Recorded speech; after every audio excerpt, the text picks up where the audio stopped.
October 23, 1944. Hark One Forest. Evening. Ire claws like punishment. Cold, relentless, turning the German earth to a sucking mud that claims boots and swallows the dead with equal indifference. Oberleutnant Klaus Hartmann crouches in a bunker carved from tree roots and frozen clay, his hands wrapped around a cup of ersatz coffee that tastes like burned dirt. He has been in this forest for 47 days. 47 days of incoming artillery, of watching his company dissolve from 130 men to 43. His eyes no longer focus properly. When he closes them, he still sees the trees exploding. Across the ravine, through the skeletal remains of what foresters once called the Cathedral Grove, the American guns have gone quiet, not the silence of defeat. Hartmann has learned to distinguish between types of silence, the silence of transition. For 3 days, his observers have reported something that makes no tactical sense. The Americans are leaving, not retreating, rotating. The 28th Infantry Division, which has hammered against German positions with methodical fury for 11 days, is withdrawing. Not because they are broken. Hartmann's intelligence reports confirm their casualties are sustainable, their supply lines intact, their fighting capacity undiminished. They are leaving because, according to a captured order found on the body of an American lieutenant, their operational effectiveness threshold has been reached. They are being replaced by the 8th Infantry Division, fresh units with clean uniforms and full ammunition loads, men who have not yet learned to flinch at the sound of trees splitting under artillery fire. Hartmann reads the captured document 3 times. 3 times. Then he laughs, a sound without humor that makes his remaining men look away. The German military doctrine that Hartmann learned at officer school operates on a principle of endurance his body understands intimately. Units fight until they are destroyed. Then the survivors are folded into other units, which fight until they too are consumed. This is efficiency. This is necessity. The Wehrmacht has been fighting for 5 years across 2 continents with the manpower of a nation already bled. German soldiers do not rotate. They fight, they endure, they die, or they retreat when ordered. The concept of withdrawing an effective unit simply because men are tired seems to Hartmann like a luxury from a planet where different laws of war apply.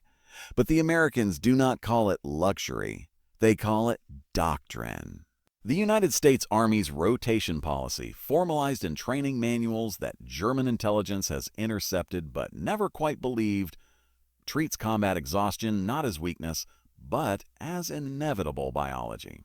American military psychiatrists, a category of officer that barely exists in the Wehrmacht, have calculated that the human nervous system begins to fail after 30 to 40 days of continuous frontline combat. Not fails morally, but fails mechanically, reaction time slows, decision-making deteriorates, the capacity to feel fear or even self-preservation begins to erode. The Americans have given this condition clinical names: combat fatigue, war neurosis, operational exhaustion. More importantly, they have built a system to prevent it. The 28th Division's companies are pulled back to rest areas 15 miles behind the line, not to regroup after defeat, but as scheduled maintenance.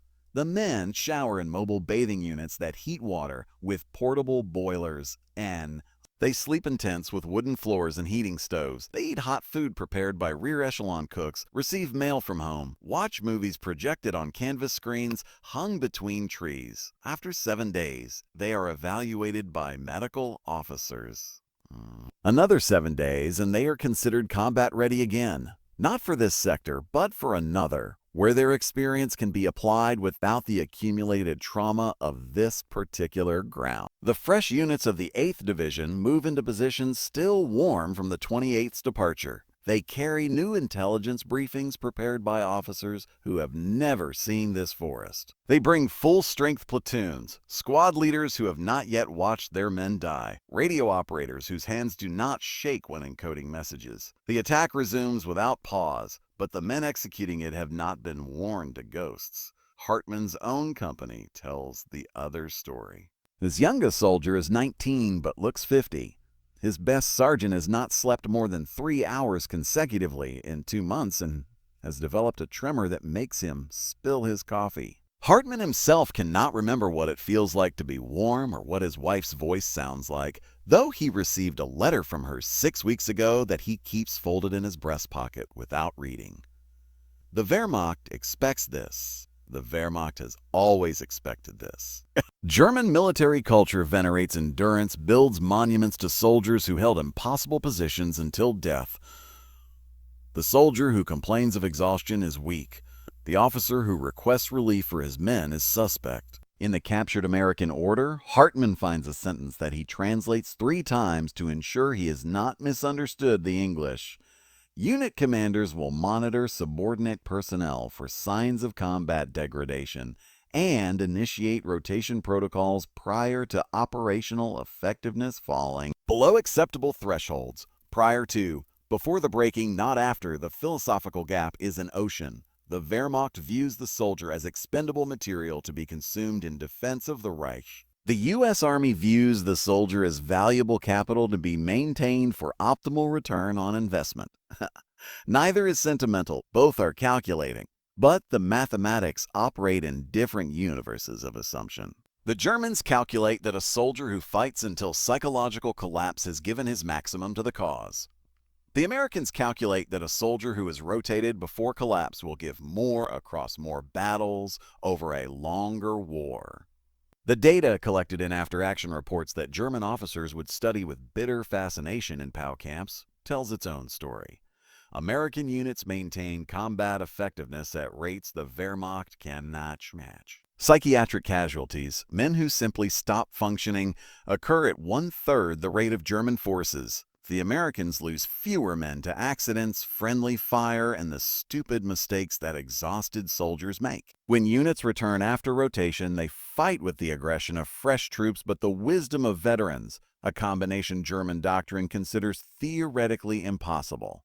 Hartman watches through his periscope as the new American units settle into position. They move with energy his own men abandoned weeks ago.